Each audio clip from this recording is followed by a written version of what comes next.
സുഭദ്രമോളെ, നിന്നെ കണ്ടിട്ട് എത്ര കാലമായി. വിശേഷം പറഞ്ഞു വയ്ക്കാൻ എനിക്ക് സമയമില്ല.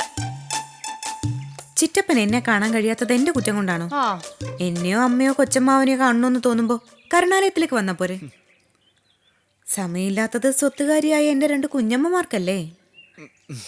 അനിരുദ്ധൻ ചിറ്റപ്പനും രവീന്ദ്രൻ ചിറ്റപ്പനും ധാരാളം സമയമുണ്ടല്ലോ. കണ്ടോ, നിങ്ങൾക്ക് അങ്ങോട്ട് ചെന്ന് മിണ്ടേണ്ട വല്ല കാര്യം ഉണ്ടായിരുന്നോ? നിങ്ങൾ സ്നേഹിക്കുമ്പോ തിരിച്ചിങ്ങോട്ട് അവൾ എന്താ ചെയ്യുന്നേ? നിങ്ങളെ അപമാനിക്കുന്നു. അപമാനിച്ചെന്നോ? ഞാനോ? ചിറ്റപ്പന് സമയമുണ്ടെന്ന് പറഞ്ഞാലേ അത് അപമാനമാവുന്ന എങ്ങനെയാ? എന്ത് ചെയ്യാനാ സുഭദ്രെ, മലയാളത്തിലെ പല വാക്കുകളുടെ അർത്ഥം ഇവൾക്കറിഞ്ഞൂടാ. മറ്റുള്ളവരുടെ മുമ്പിൽ വെച്ച് എന്നെ ഇൻസൾട്ട് ചെയ്താലുണ്ടല്ലോ. കരുണാലയം കയ്യിൽ കിട്ടിയ പിന്നെ അമ്മയും മോളും നിലത്തെങ്ങും അല്ല നിൽക്കുന്നത്. ഞങ്ങൾ നിലത്ത് തന്നെയാ നിൽക്കുന്നത്. നിലം മറന്നതേ എന്റെ കുഞ്ഞമ്മമാരാ.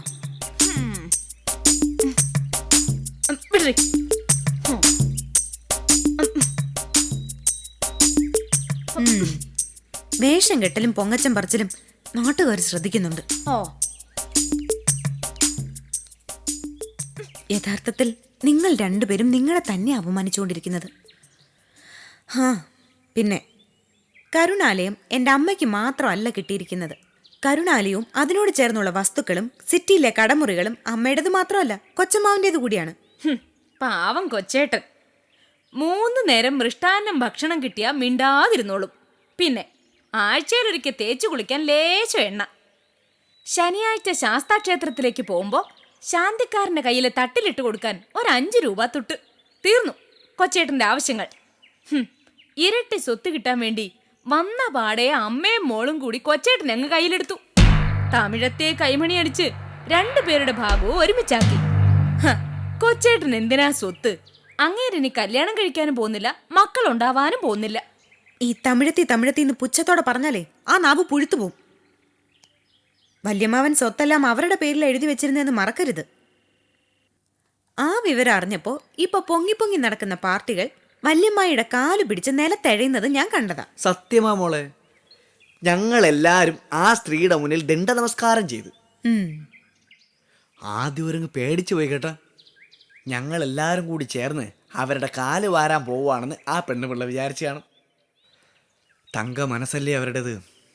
വിൽപ്പത്രപ്രകാരം കിട്ടിയ വസ്തുക്കളും വീടുകളും ഒക്കെ കിട്ടിയ വിലയ്ക്ക് വിറ്റിട്ട് അവരങ്ങ് കോയമ്പത്തൂര് പോയിരുന്നെങ്കിൽ നമ്മളൊക്കെ വഴിയാധാരമായേനെ. നിങ്ങൾ സംസാരിക്കരുത്. എന്നാ നീ സംസാരിക്കും. മനുഷ്യരായാലേ നന്ദി വേണം. ഭാഗം വെക്കുന്നത് വരെ വല്യമ്മായി മഹാലക്ഷ്മിയാണെന്ന് പറഞ്ഞ് നടന്ന കുഞ്ഞമ്മമാര് കാര്യം കണ്ടു കഴിഞ്ഞപ്പോ കരുണാലയത്തിലേക്ക് തിരിഞ്ഞു നോക്കാതെയായി. നന്ദിയില്ലെങ്കിൽ വേണ്ട. ജന്മന നന്ദിയില്ലാത്തവരുടെ ശരീരത്തിൽ അത് ഇഞ്ചക്ട് ചെയ്യാനൊന്നും പറ്റില്ലല്ലോ. വല്യമ്മായി സ്വത്ത് ഭർത്താവിന്റെ ബന്ധുക്കൾക്കായിട്ട് വീതിച്ചു കൊടുത്തിട്ട് വെറും കൈയോടെ തിരിച്ചു പോകുമ്പോ അവരെ യാത്ര അയക്കാൻ പോലും എന്റെ 2 കുഞ്ഞമ്മമാരും വന്നില്ല.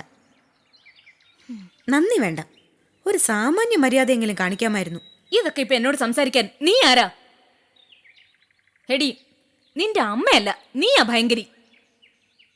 നീ സ്വപ്നം കണ്ട് കണക്ക് കൂട്ടിയതും മുരുകനെ, ആ ഊമയെ കല്യാണം കഴിച്ച് കോയമ്പത്തൂരിൽ അവർക്കുള്ള സ്വത്ത് മുഴുവൻ അടിച്ചെടുക്കാൻ പ്ലാൻ ഇട്ടതും ആ കണക്ക് മുഴുവൻ തെറ്റിയതും ഞങ്ങളാരും അറിഞ്ഞില്ലാന്ന് ധരിക്കരുത്. നിന്നോട് നെറ്റിയിൽ നീളത്തിലൊരു ഗോപി വരയ്ക്കാൻ പറഞ്ഞിട്ട് ആ സ്ത്രീ അവരുടെ ചെറുക്കനെ കൊണ്ടങ്ങ് സ്ഥലം വിട്ടു. എന്നിട്ടും കോയമ്പത്തൂർ അമ്മായിയുടെ മരുമകളാണെന്ന് ഭാവിച്ച് എന്നോട് സംസാരിച്ചാലുണ്ടല്ലോ, സരോജത്തെ നിനക്ക് ശരിക്കും അറിയത്തില്ല. അയ്യോ, എനിക്ക് നന്നായിട്ട് അറിയാമേ. എനിക്ക് മാത്രമല്ല, നാട്ടുകാർക്ക് നന്നായിട്ട് അറിയാം. കൂടുതൽ അറിയണമെങ്കിൽ ഈ നിൽക്കുന്ന പാവം മനുഷ്യന്റെ മുഖത്തോട്ട് നോക്കിയാ പോരെ. ചിറ്റപ്പന്റെ നല്ല കാലത്ത് കുഞ്ഞമ്മ ഭർത്താവിന്റെ മഹത്വം പറഞ്ഞുകൊണ്ട് നടന്നു. ചിറ്റപ്പന് പണമില്ലാതായപ്പോ അദ്ദേഹത്തിന് വീട്ടുവേലക്കാരന്റെ സ്ഥാനം പോലും കൊടുക്കാതെയായി. ഇവള് പറയുന്ന അനാവശ്യങ്ങൾ കേട്ട് നിങ്ങൾ വായ മൂടി നിൽക്കണോ? അല്പം മുമ്പേ നീയല്ലേ എൻ്റെ അടുത്ത് പറഞ്ഞത് മിണ്ടി പോരെന്ന്. ജീവിതത്തിൽ ഭാഗ്യം വരുന്നത് നല്ലതാണ്. അപ്പൊ ആർക്കും മാറ്റം ഉണ്ടാവും, അത് ശരിയാണ്. പക്ഷെ മാറ്റം വരേണ്ടതേ വേഷത്തിലും സംസാരത്തിലൊന്നും അല്ല, മനസ്സിലാ. നേരത്തെ തന്നെ ദുഷിച്ച മനസ്സ് പണം വന്നപ്പോ അത് കൂടുതൽ ദുഷിച്ചു. സരോജ, ഞാനും ഉണ്ട്. അഹങ്കാരി. ഇവളെ കെട്ടുന്നവന്റെ സ്ഥിതി എന്തായിരിക്കും? എന്തായാലും എന്റെ സ്ഥിതിയേക്കാൾ ഭേദമായിരിക്കും. വണ്ടി എടുക്ക്. ആ, ഡ്രൈവറുടെ സ്ഥാനമെങ്കിലും ഉണ്ടല്ലോ. முருகா வாடா வந்து சாப்பிடு. பாலு, உனக்கு சாம்பார் சாதமா சப்பாத்தியா? ചപ്പാത്തിക്ക് കോളിഫ്ലവർ കറി ഇരിക്കും. പിന്നെ പാലക്കാട്ട് എൻ്റെ തറവാട്ട് വീട്ടിൻ്റെ അടുത്ത് താമസിച്ചിരുന്ന വൈദ്യ ബഹദൂർ ഓർമ്മയുണ്ടോ? അദ്ദേഹത്തിൻ്റെ മകൾ ഇവിടെ ഗണപതി സ്ട്രീറ്റിൽ താമസിക്കുന്ന നിനക്ക് അറിഞ്ഞൂടെ?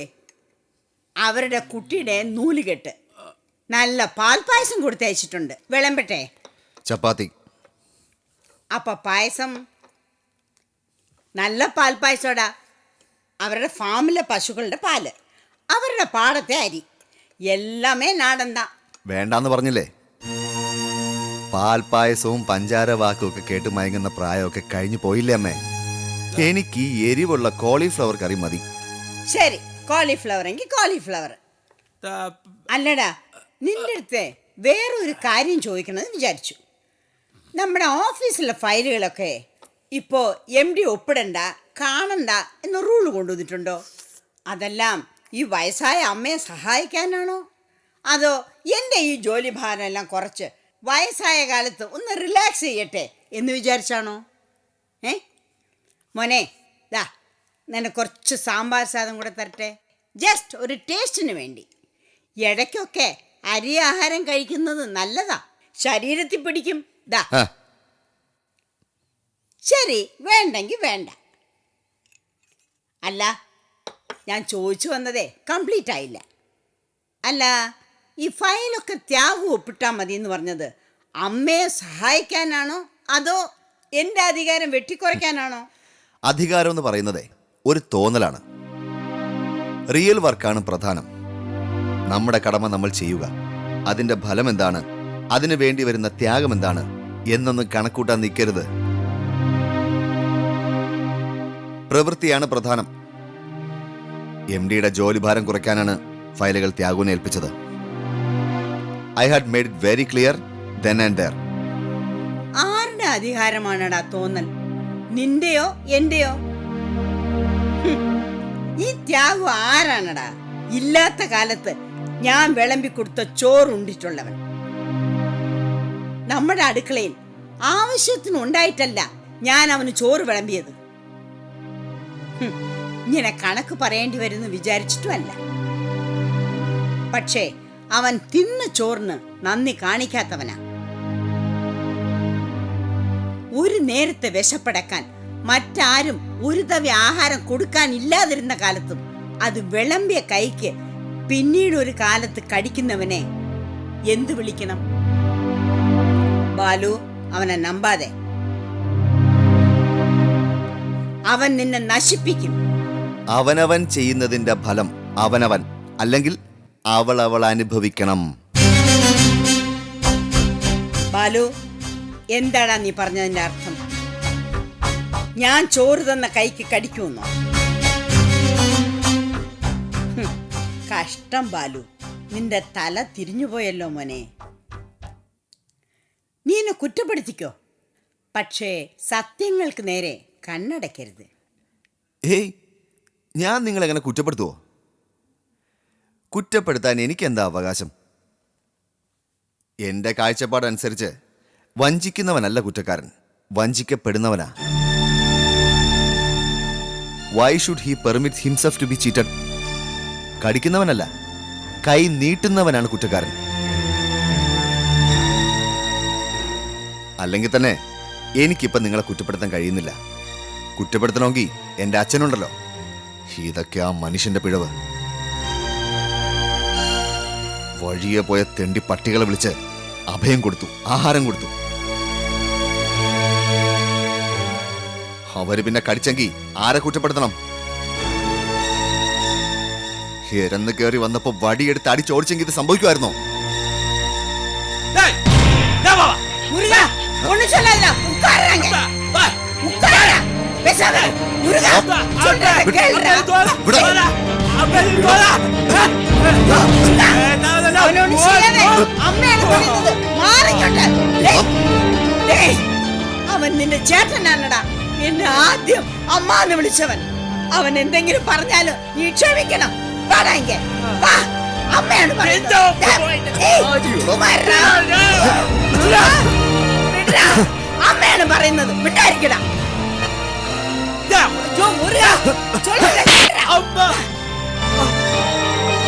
വേണ്ടി പാട്ടി എന്റെ മേൽ കൈവയ്ക്കാൻ മാത്രം മറന്നോളാ. എന്റെ വീട്ടിൽ എന്റെ അധ്വാനത്തിന്റെ ഫലം തിന്ന് ജീവിച്ചിട്ട് എന്റെ നേരെ കുരയ്ക്കുന്നോ? എന്റെ കയ്യിൽ കടിക്കാൻ നോക്കുന്നോ? അവനൊന്നും ചെയ്യരുത്, ഒന്നും ചെയ്യരുത്. അടിക്കാതിങ്ങടാ, അവനെ വിട്ടിട്. ബാലു, അവന് കോപം വന്ന പിടിച്ചാ കിട്ടില്ലെന്ന് നിനക്ക് ബാലു, ഞാൻ ചോദിച്ചത് തിരിച്ചെടുത്തു. നീ ആർക്ക് വേണമെങ്കിലും ഫയൽ കൊടുക്ക്, എനിക്ക് യാതൊരു പരാതിയുമില്ല. അതെ, ആർക്ക് വേണമെങ്കിലും ഞാൻ ഫയൽ കൊടുക്കും, അധികാരം കൊടുക്കും. വേണ്ട മുരുക, അതെന്റെ ഇഷ്ടം. നിങ്ങൾ ആരാതൊക്കെ ചോദിക്കാൻ? നിങ്ങൾക്ക് എന്ത് അധികാരം ചോദിക്കാൻ? എന്തുകൊണ്ടാ ഞാൻ അവനെ ഫയൽ ഏൽപ്പിച്ചത്? നിങ്ങൾ ഈ കമ്പനിയുടെ ഉത്തരവാദിത്വവും അധികാരവും മറന്ന് കണ്ട തെണ്ടികളുടെ ഇടയിൽ പോയി അടയിരുന്നോണ്ടല്ലേ? അന്ന് ഞാൻ കുറെ അനുഭവിച്ചു. ഇനി അങ്ങനെ സംഭവിക്കാതിരിക്കാൻ എനിക്ക് മുൻകരുതൽ എടുത്തേ പറ്റൂ. ഇനി അങ്ങനെ സംഭവിക്കില്ലല്ലോ. അന്ന് അന്ന് ഒരു പ്രത്യേക സാഹചര്യത്തിൽ അങ്ങനെയൊക്കെ സംഭവിച്ചല്ലേ. ഡാ, എൻ്റെ മകൻ്റെ അച്ഛൻ മരിച്ചപ്പോൾ എനിക്ക് അവിടെ പോകേണ്ടി വന്നു. അവിടെ കുറച്ചു നാൾ തങ്ങേണ്ടി വന്നു. അത് അന്നത്തെ ആവശ്യം. ഇനിയിപ്പോൾ അത് വേണ്ടല്ലോ ബാലു. അവിടത്തെ കാര്യങ്ങളൊക്കെ തീർത്തിട്ടല്ലേ ഞാൻ തിരിച്ചു വന്നത്. ഇനിയും പോകേണ്ടി വരില്ലെന്ന് ആര് കണ്ടു? ഇനിയും വല്ല അച്ഛന്മാർ ഇതുപോലെ മരിച്ചാലോ? ഈവൻ ഒരു അച്ഛനെ ഉള്ളൂ എന്ന് ആർക്കാ ഉറപ്പ്? എനിക്കില്ല. നിന്റെ തള്ളയെ വെച്ച് നീ മറ്റു സ്ത്രീകളെ അളക്കരുത്, പറഞ്ഞേക്കാം. നിനക്ക് 3 മാസം പ്രായമുള്ളപ്പം നിന്റെ അപ്പയെ ഉപേക്ഷിച്ച് ഒരു ആംഗ്ലോ ഇന്ത്യൻ ചെറുപ്പക്കാരന്റെ കൂടെ ഈ റോഡിലേക്ക് പോയ നിന്റെ അമ്മയുടെ സ്വഭാവം അല്ല എന്റേത്. ഇവന്റെ മേലെ തൊട്ടാലുണ്ടല്ലോ ആ കൈ ഞാൻ വെട്ടും. നീ ആരെ വേണമെങ്കിലും ഏൽപ്പിക്കടാ നിന്റെ ഫയലൊക്കെ. ഞാൻ കാണിച്ചു തരാം ആരാണ് വിശാലാക്ഷി, ഞാൻ കാണിച്ചു തരാം.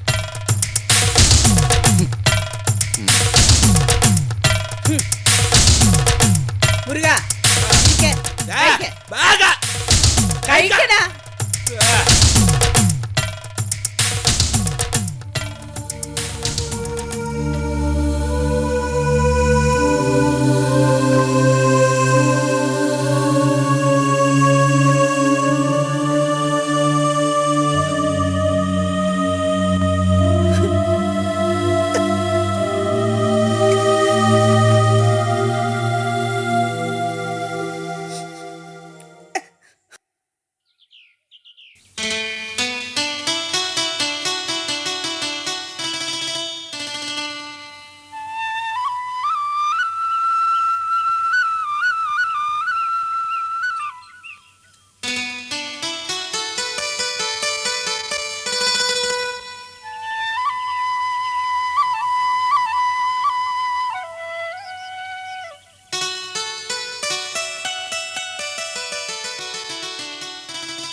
നല്ല വീട്, പക്ഷെ വളരെ പഴയതാണെന്നും കണ്ടാലറിയാം. അത്ര പഴയതൊന്നുമല്ല, 15 വർഷമേ ഉള്ളൂ വച്ചിട്ട്. പഴയ വീട് വാങ്ങി പുതുക്കിയതാ, അതിൽ സംശയം ഒന്നുമില്ല. അതെ, പഴമയെ പുതുമയുമായി ചേർക്കുന്നതാണല്ലോ ഒരു പുതിയ നിർമ്മാണ രീതി. സരോജ കുഞ്ഞമ്മയെ സന്തോഷിപ്പിക്കാൻ വേണ്ടി വീട് പഴയതാണെന്ന് അങ്ങ് സമ്മതിച്ചാൽ സുനിലേ, ഇങ്ങനെ മുള്ളും മുനയും വെച്ച് സംസാരിക്കല്ലേ. അതൊക്കെ നിന്റെ ഭാര്യയുടെ അടുത്ത് മതി. ഇത് കേട്ടാ തോന്നും കുഞ്ഞമ്മ അഞ്ചുതൻ ചിറ്റപ്പനും പറയുന്ന വാക്കുകളൊക്കെ പാലും തേനുവാണെന്ന്. കോമളം, എന്റെ മനസ്സിൽ കളങ്കമില്ല. അമ്മാവന്റെ സ്വത്തിൽ നല്ലൊരു ഭാഗം ലളിത ചേച്ചിക്കാ കിട്ടിയത്. ആ പണം കൊണ്ട് ചേച്ചി സ്വന്തമായിട്ടൊരു വീട് വാങ്ങി. എനിക്കതിൽ സന്തോഷമേ ഉള്ളൂ. വീട് കാണാൻ വേണ്ടി മാത്രമാണ് ഞാനിന്ന് വന്നത്. ഏതായാലും കുഞ്ഞമ്മ വന്ന സ്ഥിതിക്ക് ചിറ്റപ്പനെ കൂടെ കൊണ്ടുവരാം. അത് തന്നെ. ചേട്ടനിപ്പോ പ്രസാദിനെ സഹായിക്കാൻ ബാങ്കിൽ പോകുന്നുണ്ട്. പ്രസാദിന്റെ കാര്യമാണെങ്കിൽ പറയാനുമില്ല. നാട്ടുകാർക്കിടയിൽ അവന് നല്ല സ്ഥാനമായി പോയില്ലേ. ട്രാഫിക് പോലീസാ? അല്ല, ഇന്നാളൊരു ദിവസം ഞാൻ ബാങ്കിൽ പോയപ്പോ അനിരുദ്ധനെ അവിടെ കണ്ടില്ലല്ലോ. അത് ചായ വാങ്ങിക്കാൻ പോയിരുന്നപ്പോഴാ. അത് പിന്നെ എനിക്ക് പനിയായിരുന്നപ്പോ 2-3 ദിവസം എന്നെ നോക്കാൻ വേണ്ടി വീട്ടിൽ നിന്നു. അതെ, ഞാനൊന്ന് തുമ്മിയാ മതി, പ്രസാദിന്റെ അച്ഛൻ പിന്നെ അടുത്തുനിന്ന് മാറത്തില്ല. പണം കയ്യിൽ വരുമ്പോൾ സ്ഥാനവും വരും. അതാണ് നാട്ടു നടപ്പ്. പക്ഷേ കുഞ്ഞമ്മ ഒരു കാര്യം പ്രസാദിനോട് പറയണം. ഈ പളപളാന്ന് മിന്നുന്ന സിൽക്ക് ജുബ്ബ ഭയങ്കര പോറ.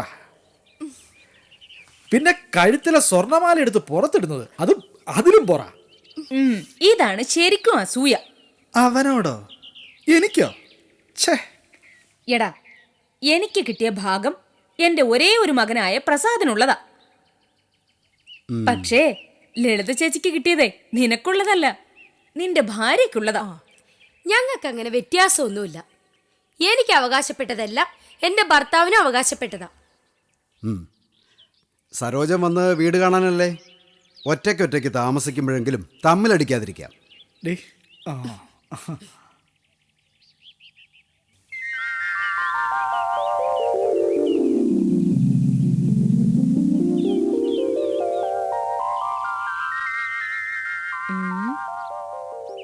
ഈ വീടിന് എത്ര രൂപയായെന്നാ ചേച്ചി പറഞ്ഞത്? 35 ലക്ഷം. അയ്യോ, അയ്യോ, 35 ലക്ഷം ഈ കിളിക്കൂടിനോ? കാശായിട്ട് 20 ലക്ഷമല്ലേ ചേച്ചിക്ക് കിട്ടിയുള്ളൂ. ബാക്കി 15 ലക്ഷം എവിടെ നിന്നുണ്ടാക്കി? അത് ഞങ്ങൾ ലോൺ എടുത്തു. ലോണോ? എന്തിനാ ഓർമ്മയില്ലാതെ ഇങ്ങനെ പിച്ചും പേയും പറയുന്നത്? ലോൺ എടുക്കാൻ ആലോചിച്ച സത്യ. അപ്പോഴാ ചേട്ടന്റെ പേരിൽ ഒരു പഴയ വസ്തു ഒരു പ്രയോജനവും ഇല്ലാതെ കിടക്കുന്നല്ലോ എന്ന് ഓർത്തത്. ഏതാടി ആ വസ്തു? ഞങ്ങൾ അതങ്ങ് വിറ്റു. പണ്ടൊക്കെ ചേച്ചി പറഞ്ഞിട്ടുള്ളത് രവീന്ദ്രൻ ചേട്ടന്റെ പേരിൽ 1 സെന്റ് പോലും ഇല്ലെന്നാ.